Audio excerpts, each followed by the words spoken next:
उत्तराखंड के हल्द्वानी, जहां पर यूपी के सीएम योगी आदित्यनाथ एक जनसभा को संबोधित कर रहे हैं। सपूतों को जन्म देकर के उत्तर प्रदेश को यशस्वी नेतृत्व प्रदान किया हो, उत्तराखंड की इस देवभूमि को कोटि कोटि नमन करते हुए मैं आप सबका हृदय से अभिनंदन करता हूं। बहनों भाइयों, आज बैसाखी का भी पावन पर्व है और बैसाखी के साथ ही खालसा पंथ की स्थापना का दिवस भी है। आज इस अवसर पर बैसाखी की हार्दिक बधाई देते हुए मैं सभी सिख बंधुओं को भी खालसा पंथ की स्थापना दिवस पर हृदय से उनका अभिनंदन करता हूं। आप याद करिए कि गुरु गोविंद सिंह जी महाराज ने 1699 में जब हिंदू धर्म की रक्षा के लिए खालसा पंथ की स्थापना की थी, उस समय मैंने घोष किया था कि सकल जगत में खालसा पंथ गाजे, जगे धर्म हिंदू सकल भंड भाजे। बहनों भाइयों, चार पुत्र उनके देश और धर्म की रक्षा करने के लिए बलिदान हो गए, लेकिन उन्होंने उफ नहीं किया। जब गुरु गोविंद सिंह जी महाराज से पूछा गया कि आपके 4 पुत्र और माता गुजरी ये सब बलिदान हो गए, तो उन्होंने एक ही बात कही थी। उन्होंने कहा था कि 4 हुए तो क्या हुआ, जीवित कई हजार, और इस देश और धर्म के लिए जिनका पूरा जीवन समर्पित हो, ऐसे गुरु गोविंद सिंह जी महाराज की इस पवित्र परंपरा को नमन करते हुए मैं उन्हें बैसाखी की हृदय से बधाई देता हूं। आज मेरा सौभाग्य है कि मुझे देवभूमि में आने का अवसर प्राप्त हुआ है।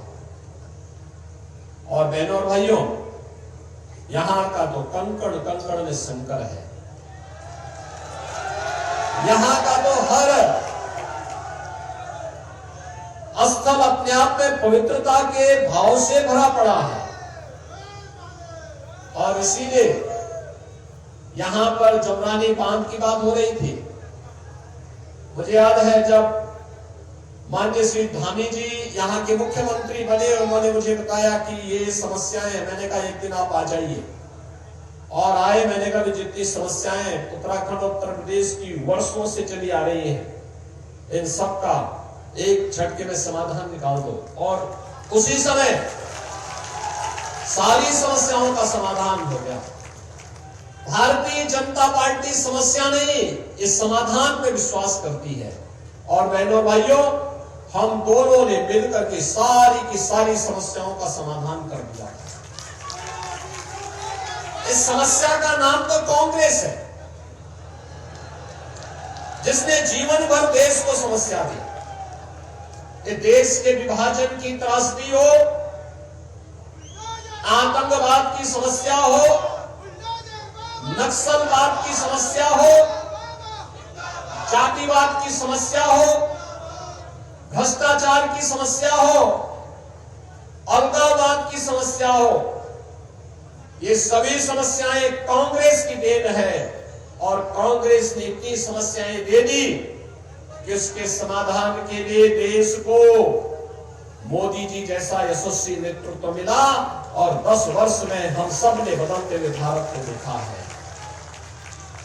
बहनों भाइयों, ये बदलता हुआ भारत वैश्विक मंच पर 140 करोड़ भारतवासियों को सम्मान दे रहा है, सीमाओं की सुरक्षा कर रहा है। जब उत्तराखंड का नौजवान देश की सीमाओं की सुरक्षा करते हुए पूरे देश को आश्वस्त करता है कि निश्चिंत रहो, हम सीमा की सुरक्षा के रूप में, प्रहरी के रूप में खड़े हैं, तो 140 करोड़ का भारत निश्चिंतता के साथ अपनी नींद को, रात की नींद को बड़ी चैन के साथ सोता है, क्योंकि उसे मालूम है कि हमारा बहादुर जवान देश की सीमाओं की रक्षा करते हुए खड़ा है। सरकार उसके पीछे खड़ी है, और आपका सौभाग्य है कि रक्षा मंत्री के रूप में इसी माटी के सपूत अजय भट्ट भी उन सैनिकों के प्रोत्साहन के लिए सीमावर्ती क्षेत्रों में निरंतर प्रवास करते हैं। बहनों और भाइयों, देश में इंफ्रास्ट्रक्चर का जो आज कार्य हो रहा है, अत्याधुनिक infrastructure, highway, railway, metro, rapid rail, AIIMS, IIT, IIM, one district one medical college, और उत्तराखंड के लिए तो मेरा तो बचपन ही उत्तराखंड में व्यतीत हुआ था। बहनों भाइयों, 100 में से 9 घर भी नहीं होते थे जहां पानी मिल पाता हो। 2-2, 3-3 किलोमीटर दूर जाकर के पानी लाना पड़ता था। कितनी परेशानी होती थी। और बहनों भाइयों, आज आप देखते होंगे हर घर नल की योजना, और मैं धन्यवाद दूंगा धामी जी कि आज 100 में से 900 घरों में पानी पहुंच गया है। ये जो परिवर्तन है, पहले यहां पर ईंधन की भी समस्या थी, लकड़ी बीनने के लिए जंगल में जाना होता था, क्योंकि कांग्रेस केरोसिन भी नहीं दे पाती थी, यानी मिट्टी का तेल भी नहीं दे पाती थी। और अब तो उज्ज्वला योजना के कनेक्शन,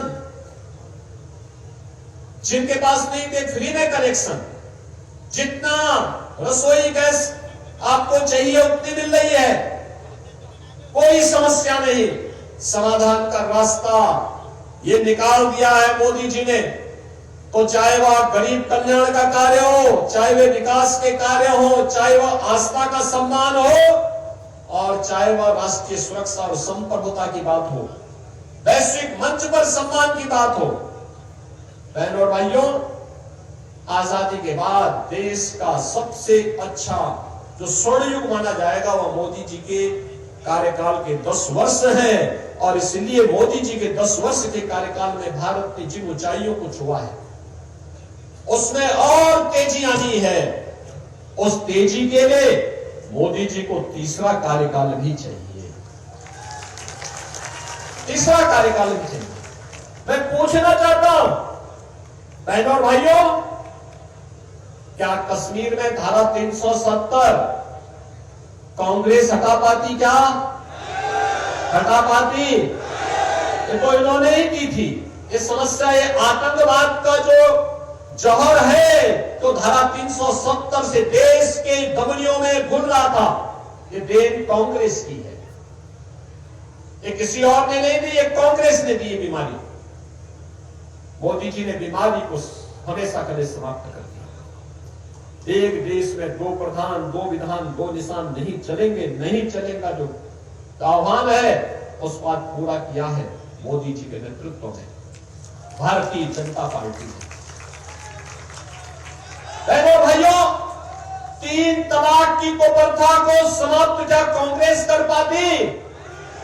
कांग्रेस को तो पीड़ा हो रही है कि उत्तराखंड ने समान नागरिक कानून क्यों पास कर दिया, यानी कांग्रेस को पीड़ा हो रही है, जबकि स्वागत किया जाना चाहिए। ये विवाह हो, वरासत हो, नागरिकता का हो, एक समान कानून हर नागरिक के लिए तैयार होना ही चाहिए। और यह कार्य उत्तराखंड सरकार ने किया है। मैं धामी जी को और उनकी पूरी कैबिनेट को हृदय से बधाई देता हूं। उत्तराखंड में बहुत पहले काम हो जाना चाहिए था, लेकिन कार्य करने के लिए हिम्मत चाहिए।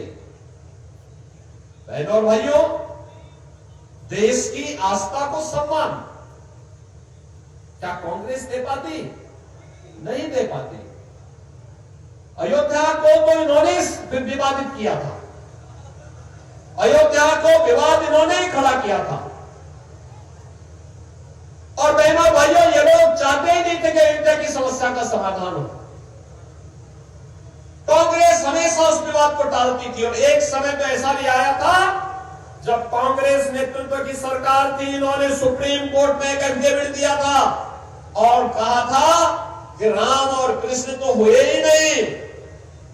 इससे बड़ी गाली सनातन हिंदू धर्मावलंबियों को दूसरी नहीं हो सकती कि उनके देवी देवताओं को ये कहा जा रहा हो कि ये हुए ही नहीं। बहनों और भाइयों, हमने न केवल राम और कृष्ण के अस्तित्व को स्वीकार किया, बल्कि उन्हें अपनी विरासत से जोड़ करके आज अयोध्या में भगवान राम के भव्य मंदिर के निर्माण का कार्य भी संपन्न किया है। आज आप देखिए ना, अयोध्या ऐसे लगता है अयोध्या में आकर के जैसे त्रेता युग साक्षात अयोध्या धाम में आ गया हो, प्रभु राम के समय फिर से जीवित हो गया हो। अयोध्या में मथुरा, वृंदावन, बरसाना, गोकुल, गोवर्धन, इन सभी तीर्थों को हम लोगों ने उसी रूप में सजाने संवारने का काम किया है। काशी में काशी विश्वनाथ धाम हो या फिर प्रयागराज हो। बहनों और भाइयों, ऐसे ही उत्तराखंड में केदारनाथ धाम हो या बद्रीनाथ धाम, पूरी सुंदरता के साथ उनका सौंदर्यीकरण के कार्यक्रम को वर्तमान में भारतीय जनता पार्टी सरकार उन्हें एक नई पहचान के साथ देश और दुनिया के सामने प्रस्तुत कर रही है। 4 धाम की यात्रा की सफलता अपने आप में एक अद्भुत कहानी कहती है। ये भारतीय जनता पार्टी सरकार की देन। और बहनों और भाइयों, यही नहीं, अन्नदाता किसानों की बात हो,